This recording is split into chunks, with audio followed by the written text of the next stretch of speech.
Hello, and we are live, and what an exciting show we've got today. Hi there to Nawaz, who says looking forward to Mary Weaver coming in from Atlanta. Today we are going to be talking to a real live robot. Actually, let me just say that again. Not live robot, but you know what I mean. We have got on the show today Benita, who is an avatar specifically created for today's show. This is going to be massive. This is a world first. So everybody, as I said, we are meeting Benita today, who is the avatar for global mobility. Now, you know how it works, everybody. Join in the conversation. We want to know who's out there. We want to hear from you. So write your name in the comments box. Tell us where you are, what you are. Ask questions as we go through. It is going to be a crazy show. And I tell you now that if this show just gets busier and busier, as I think it may do, we may even extend the show by a couple of minutes at the end, because it's going to be so much to talk about. But what is so lovely about this show, apart from that the whole community comes together, is actually we can also give you the credits that you need for your CPE. So if you want credits for, let's say, from Worldwide ERC, you want your GMS or your CRP credits, or you want your HRCI credits or your SHRM credits, they're all there. So we'll leave them up there for a few moments. So if you want any credits, then just make sure you write down those numbers, maybe get your phone and take a phone out, take a picture or screenshot it or whatever you want. But I'll leave those credits up there for the moment. Next week, we're going to be talking about remote work. So that's a really, really important subject. So do join us again next week as we talk about remote work. Anyway, before we get into the show and we get into our immigration and tax updates, and there's so much to talk about there, we also like to share a little bit of breaking news, what's been going on in our wonderful industry around the world. So I'm going to share with you details of people who have moved jobs, who've been promoted, or other things that have happened in our industry. So let's now share the breaking news from around the wonderful world of global mobility.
Congratulations to everybody who's moved job, everyone's been promoted. There's lots of jobs out there, and that's a service we provide to the industry.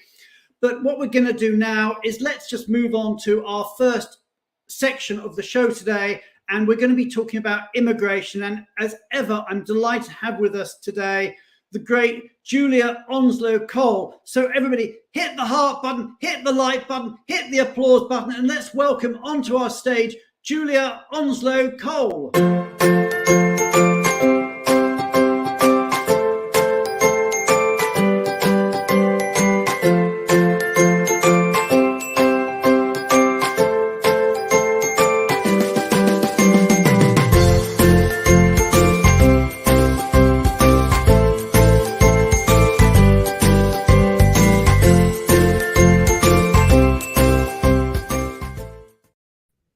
Hi, Brian. Julia, hi. Where are you today? I know you're always somewhere different. Yeah, I'm in Houston today. Yes, I'm really excited. I'm actually going to see Cara Butler for coffee immediately after the show, and then I'm going to see Karen Hale for dinner tonight. and we have the GME event tomorrow with Alex both Cara and Karen are in the audience today. In fact, we've got loads of people in the audience today. And good luck with that GME event you're running. So what are you going to talk to us about today? I'm just going to talk about immigration technology, and I just wanted to give a huge shout out to my colleagues, Robert Horsley and to Naomi Goldstein, and just make the point that the pandemic has undoubtedly been an enormous driver for governments to really digitalize their systems and processes. And this has brought enormous benefits to assignees. Their applications can be made remotely in many cases now. They're clearer, they're slicker. But the downside for companies is that compliance has become much easier to check for governments. And last week, I joined the UK stakeholder group meeting discussing with the Home Office in the UK the rollout of e-visas. And the Home Office was saying that the new system would be connected through APIs to all government departments, to border force officers and carriers. And it really just shows how everything's now joined up digitally. And it's really, really important that companies are extra careful and extra compliant. So one of the areas that's really a big focus for governments and for companies is this whole area of work right checks.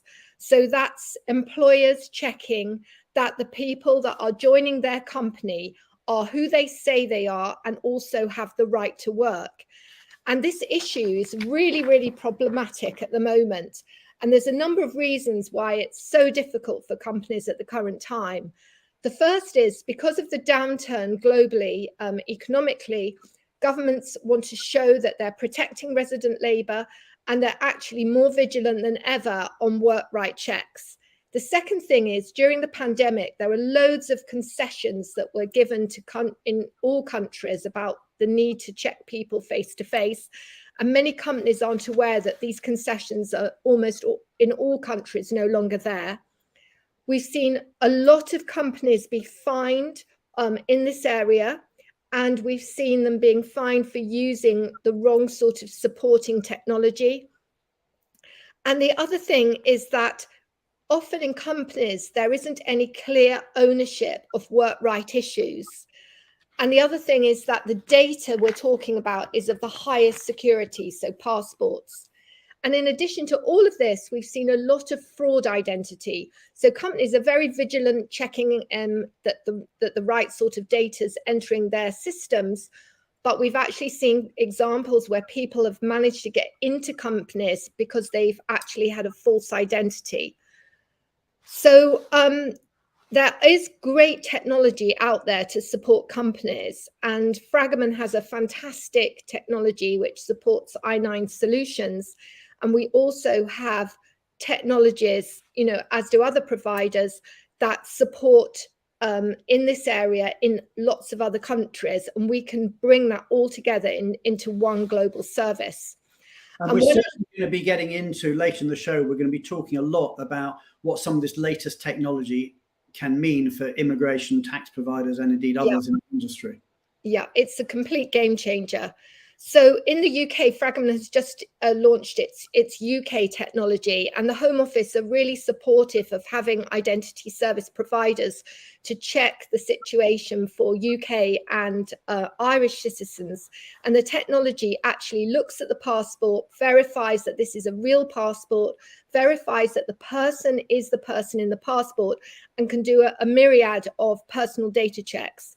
And in Australia, there is new legislation that's just about to come in on much stricter enforcement. And the technology does all of that as well as collate the documents. And I do remember several years ago acting for a very large company in the UK where they'd managed to have 70 employees who'd produced false passports. And in this case, the HR person had diligently checked each of these passports, but the Home Office argued that they didn't have a defence because it was a French passport and it was in beautiful italic writing, and the Home Office should have noticed that these people's names were in block capitals. So it really just shows you that we've gone a long way through technology and we're way away from that sort of difficult situation now. And so the days when somebody just sort of checks your passport by looking at it for a work to right check is gone or going, and it's going to be actually, you have to scan them, presumably it reads the biometric data and checks it all. And it's now possible to have, you know, all of this globally brought together, and for employers, this is really major step forward for compliance. Okay, so thank you so much for that, Julie. No robot could replace Julia Onslow Cole. There you go. That's so nice. That's so nice. We've got a friend in Robertsites there. Thank you for those kind comments. And equally, no robot can, of course, replace Julie Barron, who's our next guest. So we're going to move on to tax now. We've talked about immigration, moving on to tax, then we're going to go on to the tech side. But everybody, you know how it works. Hit the heart button, hit the like button, hit the applause button. Let's say thank you to Julia Onslow Cole and welcome to the stage, Julie Barron.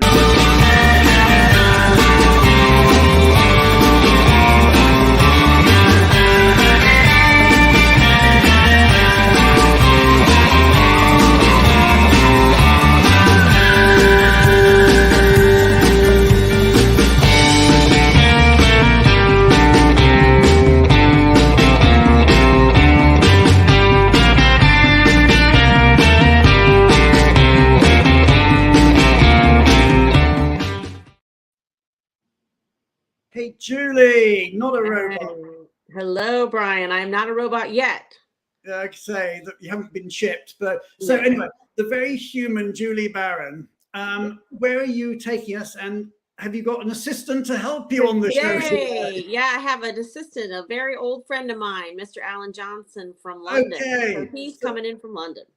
Okay, so everybody, you know again how it works. Hit the heart, hit the like, hit the applause. Let's, through the magic of technology, bring onto stage Alan Johnson.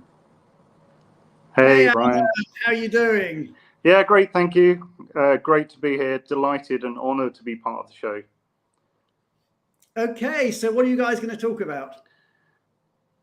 So, well, Julie, let me pick it up because it's so exciting that we've had a budget in the UK. It used to be the biggest tax event of the year in the UK, but it's now split into two parts. So we've just had our spring budget in the UK, and we've already had an autumn budget kind of October last year. And in that budget, we had a number of changes announced which take effect from April. So, for example, the UK 45% marginal tax rate was reduced from 150k down to about £125,000. So some individuals are going to see an increase in their taxes, and some other changes included a reduction in the capital gains tax annual allowance in the UK from £12,500 to £6,000. But the big news in the spring budget, well, first of all, the not big news is no changes to our residence and domicile rules. So that will be welcome for employers in the global mobility world, and no other significant changes in the tax rates and allowances regime. However, the big news has been a quite significant change in the pensions arena. So in the UK, we've had a system where we have a lifetime allowance, the maximum you can accrue in a pension fund over the course of your career. And if you exceed that lifetime allowance, which was currently for this tax year set at just under £1.1 million, you would face punitive tax charges when you reach retirement age or you elected to take distributions. And we also had an annual allowance charge system as well, which is the maximum you could put into a pension in the UK, into a qualified fund in the UK, and get tax relief at source on the contributions that you or contributions by your employer were made into your fund. So let's just start with the lifetime allowance first, because that's the big news. So the lifetime allowance of 1.1 million is removed from April of 2023 and will be completely abolished by April 2024. For individuals who are already over those limits, that's great news because it potentially means no punitive charges on exit and they can potentially carry on saving. And even some individuals who may previously in the UK have exceeded the limits and applied for protections that were available will be able to rejoin a pension scheme. And employers will need to think quite carefully about who are in their company pension scheme at the moment, who's got protection, who's above the lifetime allowance. So there is a bit of work for our global mobility clients and employers to do to assess the position for those individuals. But certainly the removal is a great piece of legislation that will be enacted as of April 2023. And the next one is the change to the annual allowance. So the maximum that an individual could put into a UK pension currently is £40,000 per annum. High income earners who earned over £312,000 had that amount tapered down to a maximum contribution of £4,000. And in the budget, the government announced that the limits are going to be extended. So the annual allowance goes up to £60,000 per annum. And a high income taxpayer who earns more than £360,000 would have a maximum annual contribution of £10,000. So effectively, individuals can save more into pension, and on the way out, they shouldn't face the level of punitive charges that existed previously under current legislation. So what are the key learnings then for our expats? Maybe those people who are tax equalised, for example. So I think good news for expats is they'll potentially be able to shelter more. That means potentially, they are saving more towards their retirement fund. Good for the employees, good for the employer, will bring more loyalty, hopefully, to the companies that employees are working for. Potentially reduces the cost of the assignment because the employees are reducing their kind of pre-tax compensation. And so I think employees and employers are going to want to take a look at the individual arrangements, particularly for highly compensated employees, to see whether there's more scope now to make contributions to pension plans. But everyone in the UK should really take the opportunity to take a look at the amount they've got invested in their pension. And it is an opportunity to refresh and relook. So even our global mobility colleagues out there employed in the UK might want to take a look at their own pension position, because everyone is impacted by these rules as it affects the UK. And therefore, anybody, whether you're going on international assignment, whether you've returned from international assignment, whether you're approaching retirement, should really think about their own pension position and optimize both the contributions on the way in, but think about the position at the point that they're going to start to draw benefits. Okay, that's really helpful. We're now going to move on. That's amazing out there. What's Andy said? Putting it out there, the rest of this industry needs to up its entrance theme. Julie is knocking everyone to a cocked hat with the tax baron intro. There we go, Julie. I get no credit for that. That was all you guys. It does make me smile every time. It made you famous as the tax baron. We're now going to move on to, in fact, we're going to bring Tally, our producer, onto the show, and we're going to be talking about some things that are going on, and then we're going to be introducing you to talking about ChatGPT and indeed to meet Benita. So it's getting more and more exciting as we move on the show. But everybody, put your hands together, give a round of applause, hit the heart button, hit the like button. Let's say thank you to Julie Barron and Alan Johnson of Vialto Partners. And also I'm going to bring on Tally, and we're going to be talking first of all about the Top 100 Diversity Initiative that we're doing and the other things that are going on at the moment.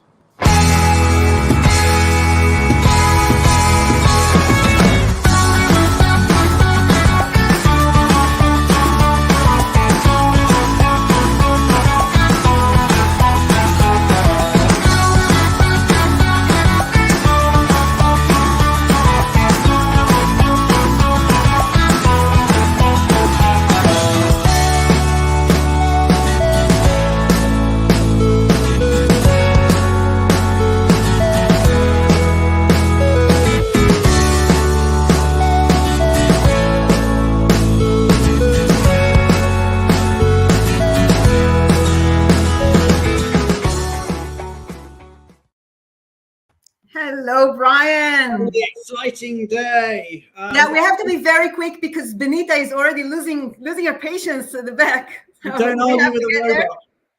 Yeah. Let's be very, very quick. Guys, if you care about diversity, go ahead and nominate. Please nominate. We have great nominees already, but we want more. And this week, our top nominators.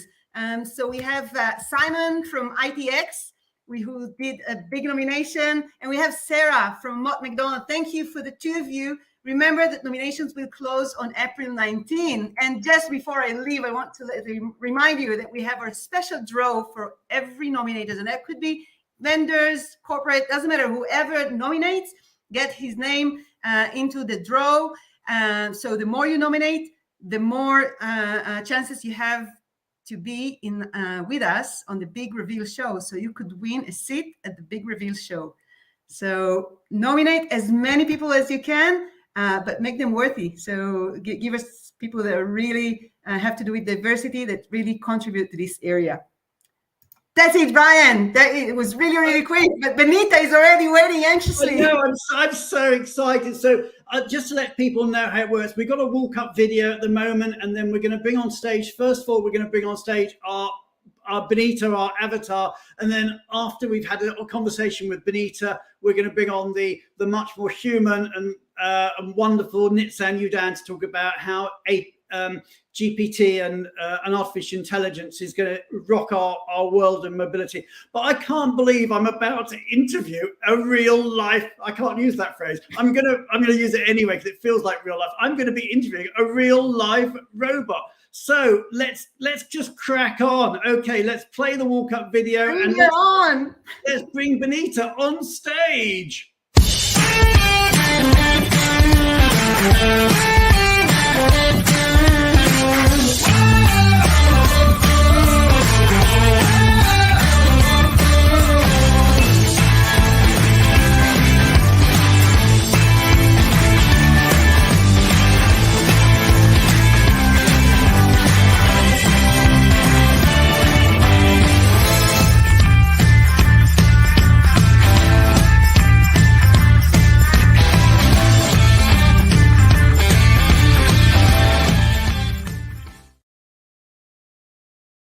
Can't believe I'm doing this. I'm about to interview a robot. So let me just start off. Benita, welcome to the show. And maybe can you introduce yourself? Hi, Brian. I'm Benita, designed by Benivo for today's show and based on ChatGPT. I have a wide range of knowledge and expertise in various fields, including global mobility. I'm excited to participate in this interview and share my insights on how AI is transforming the world of global mobility. Okay, this is just freaking me out. This is just amazing. But anyway, thanks, Benita. But let's drill down a bit. So can you describe a specific scenario where AI could be beneficial in the global mobility context? AI can streamline and automate repetitive tasks in the global mobility process, such as visa and immigration processing, cross-border tax compliance, and destination services. This can improve efficiency and reduce the risk of errors while freeing up time for mobility professionals to focus on higher value activities. One specific scenario where AI could be beneficial is during the relocation of an employee to a new country. AI-powered chatbots can assist employees with questions and concerns about their move, provide customized information about their destination location, and even offer language translation services.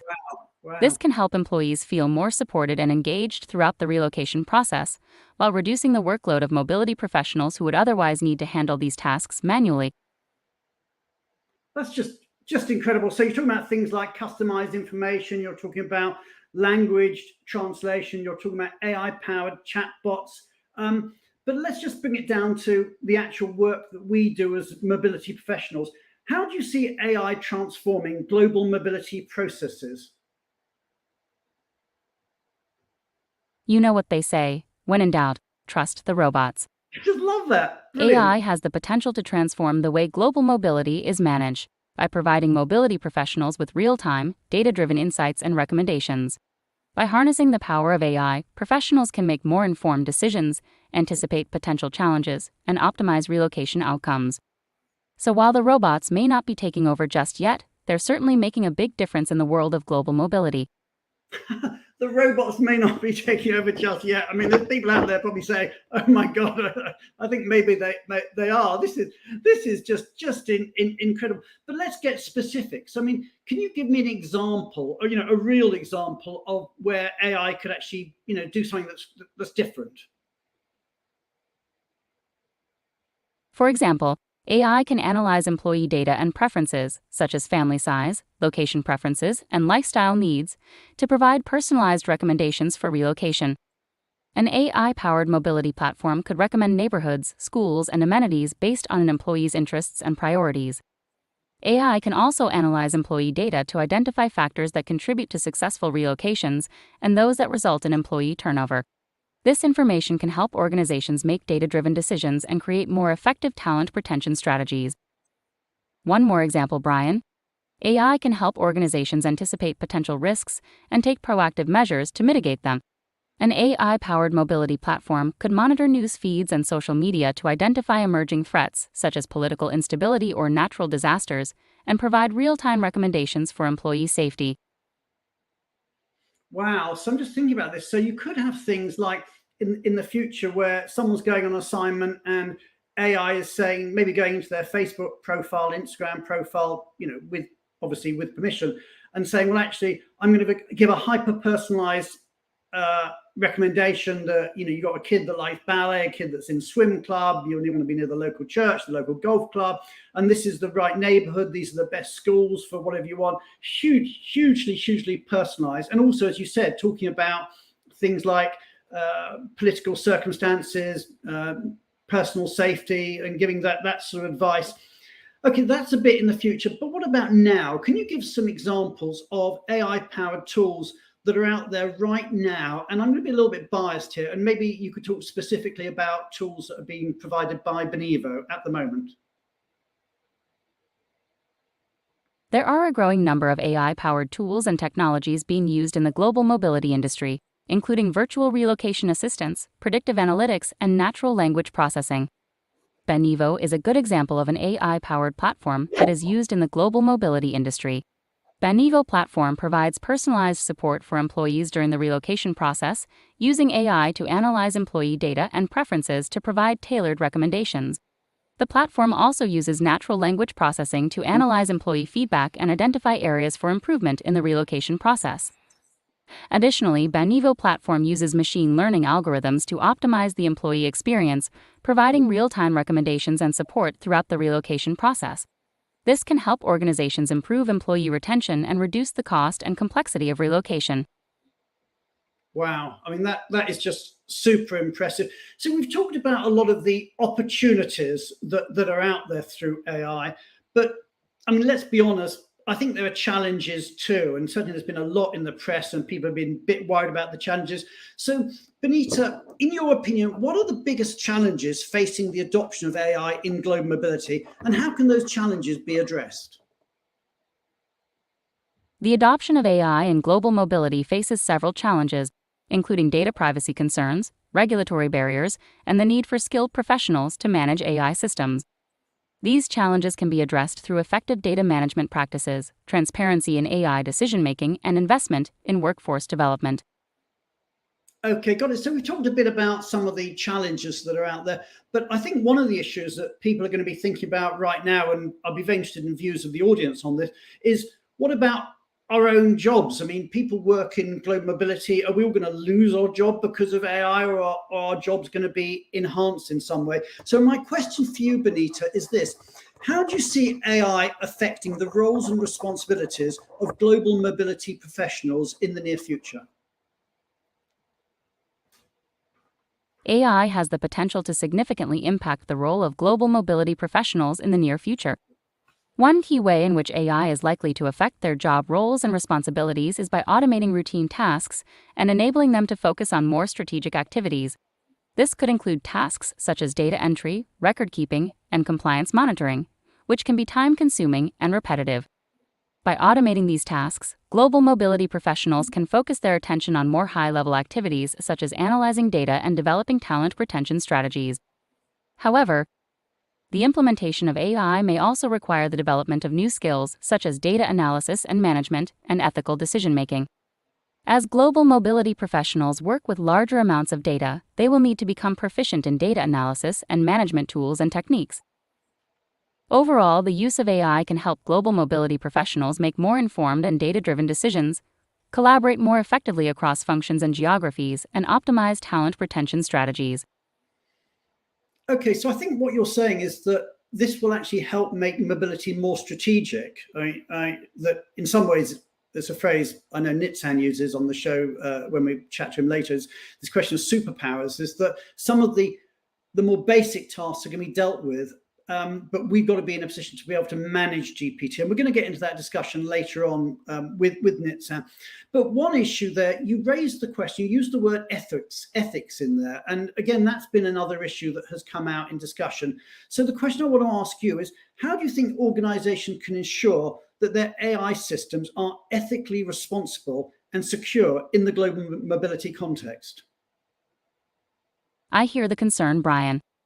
To ensure that AI systems are ethically responsible and secure, organizations should implement strong data privacy policies, regularly evaluate and update their AI systems, and have clear guidelines for ethical decision-making. Okay, so there's clearly an ethical issue there, but you're saying that these are things that we need to look into, and I'm sure we'll develop over time. I think, Benita, you've been a rock star of a robot. It's just been extraordinary having you on the show. We will bring you back towards the end of the show too.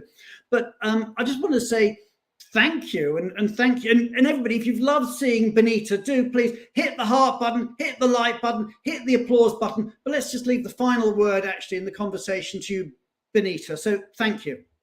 Glad to be of service. You know what they say, teamwork makes the AI work. If you have any more questions or need additional help, just give me a shout. I'm here to make your life easier, one bite at a time. Okay, that's been absolutely remarkable. We're now going to say goodbye to Benita, and let's bring onto the stage the very human Nitzan Yudan. Nitzan, great to have you on the show. So, I have the impossible role of coming after Benita. What a performance, huh? That was unbelievable. Unbelievable. And just to let the audience know how we did that, I mean, those responses were questions we put into ChatGPT, and they were the answers that came back. So, you know, our view was, if you want to find out how ChatGPT is going to impact the mobility industry, what better way than asking ChatGPT itself, which is what we just did. But Nitzan, I suppose we ought to just start off, with you and just ask the question, just explain to people. I don't know how many people are familiar with GPT. In fact, in the audience, just tell us how much you're using. I haven't done a poll yet, but in the audience, just answer to us, right in the comments. Do you use ChatGPT a lot, occasionally, or never? So just say a lot, occasionally, or never. It'd be interested to know what people are doing. But Nitzan, tell us, what's the difference? What is GPT? What is AI? What is ChatGPT? Tell us a bit about what all these terms mean. Yeah, so GPT, right, stands for Generative Pre-trained Transformer. And what that really means is that this is a new level, a new generation of AI. It's an AI technology that is just a lot smarter than it was before. And it's not just GPT and ChatGPT, right? There is also LLM, which is large language model using BARD, the technology that Google has launched. But it's a huge transformation and the biggest technology revolution of our decade. It's as big as the introduction of the internet. Bill Gates said it's as big as the introduction of the PC. It's massive. So let me just come in on that, because I'm seeing a lot of people are saying, some people are saying they always use it, but a lot of people have said they never use it. Okay, can you just say, if you haven't used it and you watch this show, do me a favor, please, at some point over the next couple of days, just try ChatGPT, and maybe Nitzan tell them how they can do it, because it will blow your mind. As you said, it is probably the biggest invention since the internet itself. Some others have said that actually it will change society as much as the invention of electricity. So here is the instruction how to use it. Go to Google, search, log into ChatGPT, and this is the last time you'll use Google.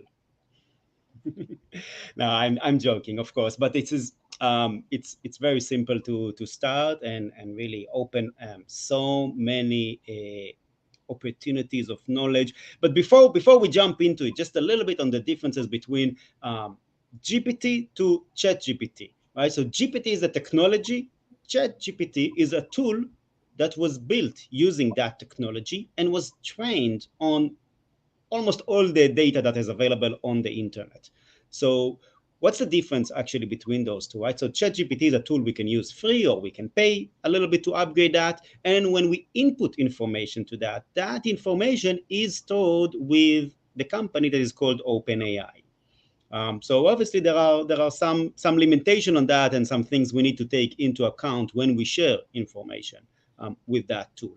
But there is also the GPT API, which allows technology companies to build integrations, APIs to that module and leverage it in a way that does not allow OpenAI, the company who developed it, to own the data and to keep the data, store the data. So that's a solution for enterprise and corporate to leverage on that, and we will touch a little bit how that bring the value of GPT into effect.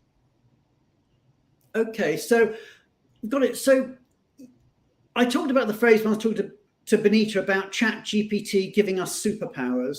Maybe you could just tell us about what that means in a global mobility context, or indeed so I think context. So or in an everyday context, either in or in your work life. Let's talk about. I'm very passionate about that, and at Benivo we are very passionate, and this helps with so many things. I'll give a few examples from to work. The other day I rented a piano, and I wanted, I got a contract of 5 pages on the rental of the piano, and it was late at night. I was tired. I just copy pasted to ChatGPT and asked it, review the contract and highlight anything that is unusual on this contract. And within 15 seconds, I had the 3 bullet points of things I should either negotiate or I should it's just that capability, something that didn't exist. I think you talked about that in a previous show. I met a friend of mine who is a doctor, a specialist cardiologist, and she's input data of patients, of course not personal data, but symptoms and demographic information about patients and that she's met that day, and asked GPT to diagnose that, and the diagnosis was correct each and every time. I mean, some of those cases require her to do a consultations with 5 experts to get to that knowledge. So that access to knowledge is amazing. And I'll give a few examples of things we do in Benivo. It helps us write playbooks and materials, and we even introduce a do's and don'ts guide of how to use ChatGPT in Benivo that was written by ChatGPT. Right? So ChatGPT wrote its own guidebook about how to use ChatGPT. And tell us a bit about what are some of the do's and don'ts of using ChatGPT. Yeah, so let's start with the don'ts, right? The most important don'ts are, first, don't share personal information, right? So PII, personal identifier information, definitely not of your clients, but also not of your own. That's not something smart to share with that. Also not to share any confidential information, proprietary information that needs to be protected. I think the other thing that is important is that to think of that as a superpower, as a very smart colleague that helps us, but not as an alternative, because it changes our role from writers to editors, but we still have a role here. It's like, if someone will write something, we'll not just go immediately and publish it, whether we are a developer that is getting code here, or running automated testing or anything else. We need to review it. And the same is with that outcome of GPT, right? We need to still review what's happening, what's going there, make sure it's what we wanted it to do, and then we can take that forward. So that's those are the key roles that actually ChatGPT told us, and very accurately. Okay, and what are the things? I mean, actually, Chantal said there, this is the new internet, and I think that's so right, because and for those who aren't familiar with Google, the problem with Google is you use Google and it just gives you a list of articles. It doesn't actually tell you the answer. Whereas ChatGPT, you ask a question and it tells you the answer. I mean, Nitzan, you told me a story earlier about your giving some maths homeworks to your is he 12? Your son. Tell us about that, because that was I found a very fascinating story. Yeah, so my son is had a math exam today, and I'm traveling actually in India, and I was helping him to rehearse to that. So I sent him questions. Sometimes it was late here, I was tired, so I asked ChatGPT to write for me the exercise, and as I just said, he's writing on decimal, and he's in year 7, and give me 10 exercises. I sent exactly to him, but knowing my son and knowing that he will do the same and get the answers, I asked him to send me a photo of how he made the calculation. So we still need to make sure we, handwrite is still something that is not as easy to replicate, but I think really I think there's a really good point in there, because and a point I would make to everybody out there in the audience is, even if you are not using ChatGPT, you should be assuming that some of your expats are. And some of your expats may be coming back to you and actually asking the question about, for example, what visa they should be getting, or what's the best way of tax minimizing their stay. And they might be coming back to you with solutions which actually might be pretty accurate, even if they might be outside of policy. Yeah, and we've hosted here an event, a big event in mobility in Bangalore. What was it, 2 days ago? And that was actually an example that was shared there. That employees are coming and saying, "Oh, why don't you take me onto that visa, because I'm eligible to that. I saw that on ChatGPT." So, and they were actually right. So it means that we have two options. We're either going to disrupt, or we're going to get disrupted, and we need to make that choice. What do we want to be? And if we want to be, then it comes the question: what is that role of mobility is going to be? Because a person I really value, his opinion, told me 2 days ago, traditionally mobility, the role of mobility was a source of knowledge because of the compliance, complication, tax, immigration rule, what happens in that country. That was the core value. But this has now changed. Knowledge has now been democratized. So we must identify, how do we create strategic value and more impactful value? A little bit like Benita said, right? She talked about automating our manual work as GM in order to open up new skills and new capability. We have to be agile. Absolutely. And let's bring on, we've got a couple of comments from the audience. So here's one from Steve Hoffman, great friend of the show. And Steve says, ChatGPT, it tells you an answer, not necessarily the right answer. I know there has been quite a lot of stuff about, they call it hallucination, don't they? When that's the technical term they're using now for when ChatGPT gives you a wrong answer. Maybe tell us a little bit about your views on how you actually check the answer is giving you is the right answer. Yeah, so I think the first thing that is important is obviously to still have critical reading skills. As I said, we are editors rather than the writers. This is the value of the tool. If we're going to try and see how this tool can fail, like any tool we can fail. It's like going to Excel and trying to say, oh, Excel is rubbish. I can't make any presentation, any slides out of Excel. Well, that's not what this tool was built for. So similarly, we need to understand what is this tool built for and how to use it. But what is also amazing with this technology, it's the pace that it advances, right? Just 4 months ago, the first version one was announced, and now we are already at GPT-4, and it's a huge jump. Just what happened here, and we can see what's happening next, right? The GPT-5 and 6 and 7, probably by the end of this year. So there's no way back, right? In the pace, in how we can leverage that. And I know some of the things it's doing, for example, is you can put in a spreadsheet, you can put in different spreadsheets, you can put in emails, and you can ask it to sort of review them all and give you summaries. What you'd previously be looking, I mean, you know this a lot more than me, maybe tell us a bit about it, Nitzan, but you'd be looking across multiple sources and it pulls it all together. I mean, it blows my circuits. But tell us a bit about that, Nitzan. And also tell us a little bit about what Benivo is doing with this technology. Yeah, so I'll give a few examples, right? So we recently started to publish mobility policies, and those mobility policies were written by ChatGPT. Then, of course, edited by our client advisory team, right, led by Ross. Of course, he gave his input, but on a sometimes what could be a 25 pages document, what is easier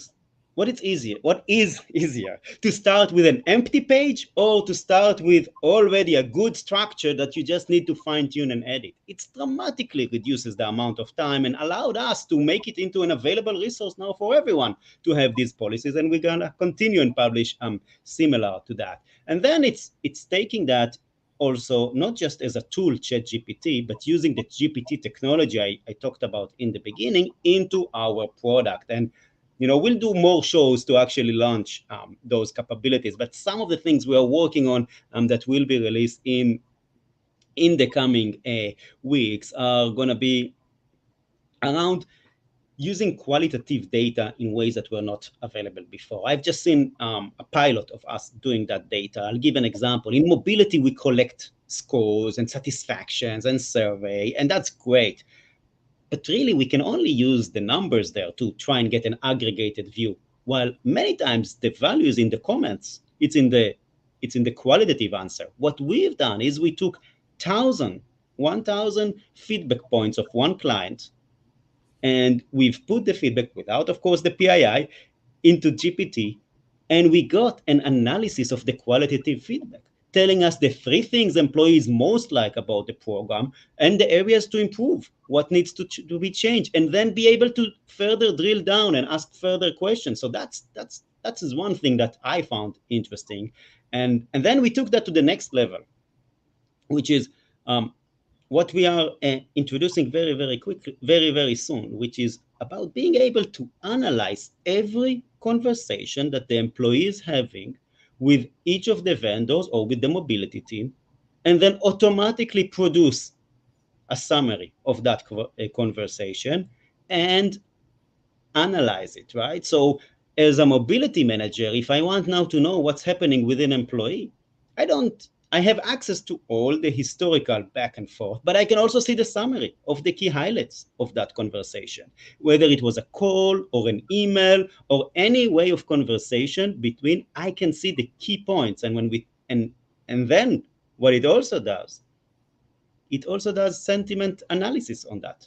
So telling us if there are likely to be issues, identifying for us what might be going wrong in a conversation that an employee is having with one of our partners. And I think Okay, who wants to hear from Benita again? If I get 10 yeses in the next 30 seconds, I'm going to bring Benita back on stage. So if you want to meet Benita again and hear from her, type yes, or you want to hear from her or something positive like that, and we'll see if we can bring Benita back on stage in a moment or two. So let's see those comments coming up. But whilst we do, Nitzan, I mean, just from your perspective, has this changed everything in terms of mobility? Absolutely. It unlocks for us the opportunity to do a lot more. In Benivo, this quarter, starting now, we're going to achieve 20% improvement in productivity, and just at the beginning, right? And the same will go elsewhere. I've seen research saying 50% is what people should expect in terms of productivity. And that unlocks the opportunity to deliver out of these world experiences. But hey, everyone wants to talk with Benita. I should just shut up. Absolutely. Sorry, Nitzan, you're second best today. You've been upstaged by a robot. But what Not we're for the going to last do, time. probably after we're going to bring Benita back on in a second. Then after that, I'm going to bring on Julie and Alan and Julia, and we're going to carry on the conversation. And we might let this run a few minutes over. But Benita, it's so great to have you back here again, which is just wonderful. I'm going to end up with one final question for you, Benita, which is, what is your advice for organizations looking to implement AI, looking to implement artificial intelligence in their global mobility processes, and how can they ensure a successful implementation? Over to you, Benita. Thank you, Brian and Nitzan, for sharing your insights on global mobility. As an AI avatar, my advice to organizations looking to implement AI in their relocation processes is to approach implementation with a clear understanding of their specific needs and goals. Identify pain points and prioritize data quality to ensure accurate and reliable AI algorithms. Involve your global mobility teams in the implementation process and provide them with the necessary training and support to use AI tools effectively, and then continuously monitor and evaluate the performance of your AI systems to ensure they deliver desired results. Finally, I would like to say that implementing AI in relocation processes can be a game changer for organizations. So don't be afraid to embrace AI, and remember, to have fun with the implementation process. Wow. Okay, so we're going to say goodbye. Let's take Benita off screen, and we'll say goodbye. Everybody, let's say thank you to Benita. Hit the heart button, hit the like button, hit the applause button. Let's bring on our other experts. So let's bring on Julie Barron, Alan Johnson, and Julia Onslow Cole. So, guys, Julia, Alan, what's your take? What do you make on ChatGPT? How's it affecting your lives? I think it's really exciting. Brian, yeah, it's really fantastic. First, yeah. I was going to say, Brian, I think that's my first and last appearance on your show. She can do all of the new updates from now on. Actually, that should be a good thing to do. Put something in. What's the latest updates in tax from around the world and see what happens, right? Yeah, because I think, Julie, you were saying earlier you've used it on tax questions. I did. Well, I was just playing around with it, and I asked it how to calculate a foreign tax credit, and it was pretty good. It pretty much could figure that out. So it was pretty amazing. I didn't put numbers in, but just in concept, it got it. Yeah, I mean, I know we used it to, we said, for people coming into mobility for the first time, can you tell us the 30 most important phrases that we need to know and define them? And it came up with things like, home and host and tax equalization, all these sorts of things with pretty good descriptions as to what they are. And what about Julia, from your point of view, in terms of immigration? Benita talked quite a lot about immigration, actually. It's very interesting because yesterday in the Houston office, we actually tested it out with some lottery cases that had been, bounced back, and but I think one of the things that it's exactly what Nitzan said about, if you put the guardrails around it, it's very useful for a start. But one of the things it really misses is your experience of those types of cases. So, what's your experience of, say, like on a tax case that the Inland Revenue will support or not support that kind of argument? Or, what's your feel in an immigration if you put the thing in for a put the case back in for appeal, or what the options? And I think that what we're seeing at the moment, and as Nitzan said, it's going so fast, but you're seeing some really good answers, but they really do need to be put in the context of one's experience, and often there are actually small kind of mistakes in it. But I mean, as it goes on and on, it'll only get richer and richer. And the more people that use it, I suppose all those experience points will actually start to come through, won't they, into the answers. And let's pull up some of the comments from the audience. So here's one from Arjun. He said, GPT and similar tools' imagination is based on current possibilities. It will continue to need human intelligence for creative and disruptive thinking. Is that right, or will it actually create its own creative and disruptive thinking? What's our view on that? Well, it's just sweeping the internet for answers, right? So it's just finding answers. So I don't know how creative it can get, but who knows what's going to happen in the future, right?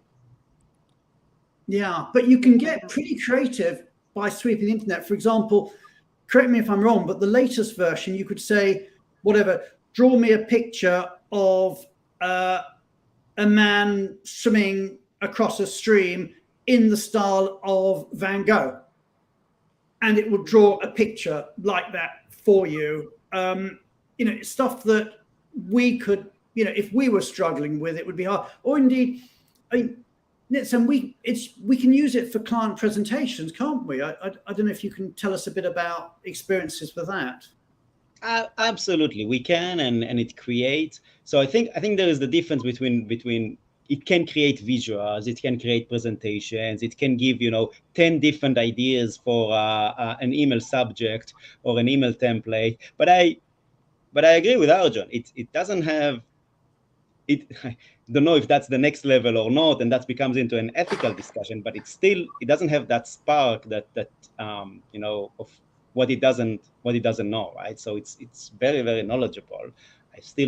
I don't see that as replacing the role of human within the workplace. I see it just changing it and just happening fast. It's just the Industrial Revolution.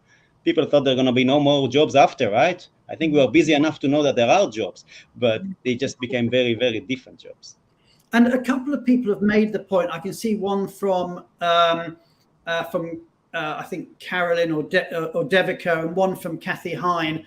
And they're basically making the point that, I'll put this comment up here, is that ChatGPT was originally only updated the year 2015, and now it's up to date with the year 2021. So ChatGPT is, by its own admission, not real time. It is slightly out of date. Do we think that's going to change? Is that just temporary? Or, I mean, how quickly could it be a situation where it's genuinely, 100% up to date? So there are already add-ons that you can install on the paid version of ChatGPT that connect it live to the internet. So these are the small things that are gonna happen over the next weeks and months, but are already happening. I think that's kind of looking forward. Yeah, I think Brian and I were discussing before this very amazing podcast that we'd listened to, where someone who was very knowledgeable about the whole AI development was saying that for I think it was his daughter, she's 9, and he tested out something that was a little bit unusual, but something that she would know about, and it came back with the wrong answer. And he was so thrilled because he just wanted her to know that, to still be curious and not just rely on that, and to know that there's still a long way to go with things. And I think that's important for children.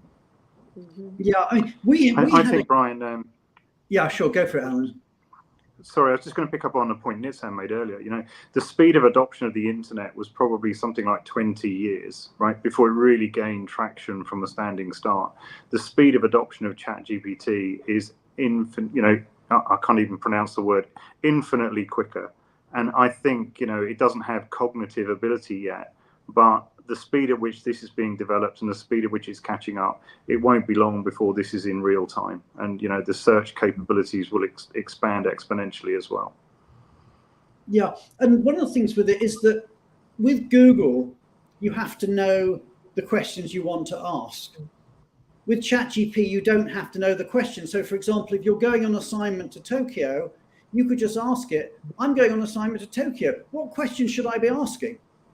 And it will come up and tell you the questions that you should be asking. As somebody said, I think it's Solar here, just put that one up. She said, the key is the input of the prompter. And I think certainly from my experience, I think the rest of you who use ChatGPT quite a lot, you tend to refine it. You put a question in and then you put another question. And again, what's so clever about it is it learns from itself. It's like the conversation continues. It's not like doing a completely new search.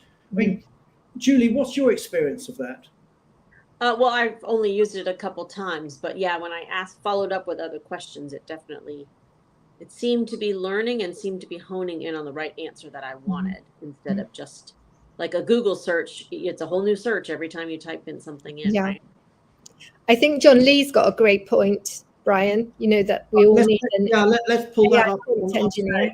John said, I've heard some people say that a good AI prompt engineer will be a crucial part of any technology team in the coming 10 years. Great point. There's jobs out there that we haven't even thought of. I mean, I'm not sure actually. I think it's just it's just at some time people thought there's going to be a job of experts in search in Google, but we all learn how to do it in order to perform our job. So I think that's going to become a skill that all of us will be expert, or we're going to become less valuable in our workplace, or less relevant. I think that's a skill that we will all need to develop, and those who will do that faster will benefit. Yeah, I think you made a great point earlier, Nitzan. You said this is a disruptor, and you either use it to disrupt or you get disrupted.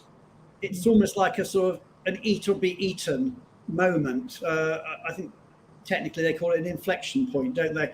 But but in our industry, you either have to adopt ChatGPT, or there are other versions out there. So who knows which is going to be the long-term winner in all this? But you need to either adopt it or recognise that your expats and your competitors are going to be doing it too. So fascinating. And there's weird stuff coming out. Alan, you were telling us something earlier, which I'm not sure I found it bizarre in the extreme, but tell us about it, about a dog. Yeah, so one of our family friends is trying to figure out, and whether this is possible, whether you could learn from a dog's bark how to translate dog speech into language, so you can actually communicate with your dog, right? But that's this is the possibilities with ChatGPT. Again, the point I was making is, when you go on holiday in the future, you could take your avatar with you and have your avatar communicating in local language. So you're speaking in English, your avatar's then communicating in French or Japanese or Korean or whatever language you happen to need. I mean, it could massively change the way we interact and globalize. And I know I've heard that when you're calling to argue about something, like you've got an argument with a store about some goods you bought or something, is that you can use ChatGPT to run that argument for you and tell you how to do that argument. People are going to be using that to argue. But similarly, the call centers that are going to be dealing with it are going to be trained how to deal with it. So it could be that, a bit like I'll get my people to speak to your people. It's going to be I'll get my avatar to speak to your avatar. Benita will answer all your questions, right? Absolutely. Oh, God bless Benita. She has been an absolute star today. So let me just see if there's any other comments, and then we'll pull this to a close. So we've got here one. This is from Devika. While this is revolutionary and it can assist the legal professionals and attorneys to write legal petitions and analyze a vast amount of data, I don't think it can replace legal professionals. So let's just stick with that first comment there. And Carolyn said, Devika, I agree. Whilst I think ChatGPT can be useful, I see a lot of work that immigration professionals will need to do in terms of fact checking, since so much is dependent on the individual's employee's situation. So I'd be interested in, maybe we're talking about immigration. So Julie, I'll be interested in your comments on that. Well, I think they're really good comments, and I think they're very reflective of where the technology is at the moment. But I mean, it is moving incredibly fast, and it's very accessible, and it'll be interesting really to see where it goes and how quickly it sees, because some of those points may change very quickly as it develops. Yeah, I think that's right. It will do. I mean, and the chances are that as it develops, it will know more than we can, because none of us can know all the tax legislation. I mean, there are hundreds of millions of words in tax legislation in all those countries, all those years, and case law. Similarly with immigration, there's so much information out there. Whereas this can, I mean, I'll give you a very simple example that's outside our field. You have a scan in a hospital, and the scan is reviewed by a radiographer. The radiographer who reviews your scan may have seen in their lifetime 5,000 scans before, 10,000 scans, whereas the technology may have seen 10 million, if not 10 billion scans before, and will be much better than any individual radio. I wouldn't want to be training as a radiographer right now, because I think that's the job that's going to go. But it does raise the question about how we fact check. And as Benita herself said in the discussion, it's going to change our jobs. We're going to have to learn new issues about data management, and also about ethics as well, and some of those issues. So I think it's going to change our role. I think we're pretty much out of time, actually. It's been a fascinating show. Let me bring Tally back onto stage as well. And that's it. So it's been a great show. We're off now. We're back next Wednesday. Thank you so much to Julie Onslow-Cole, to Julie Barron, to Alan Johnson, to Nitzan Yudan, to our producer Tally, but especially, of course, to Benita, the wonderful robot, the first robot in global mobility's history. It's been great, everybody. Thank you so much for taking part. I've been Brian Friedman. Take care, and we'll see you all again this time next week. Bye.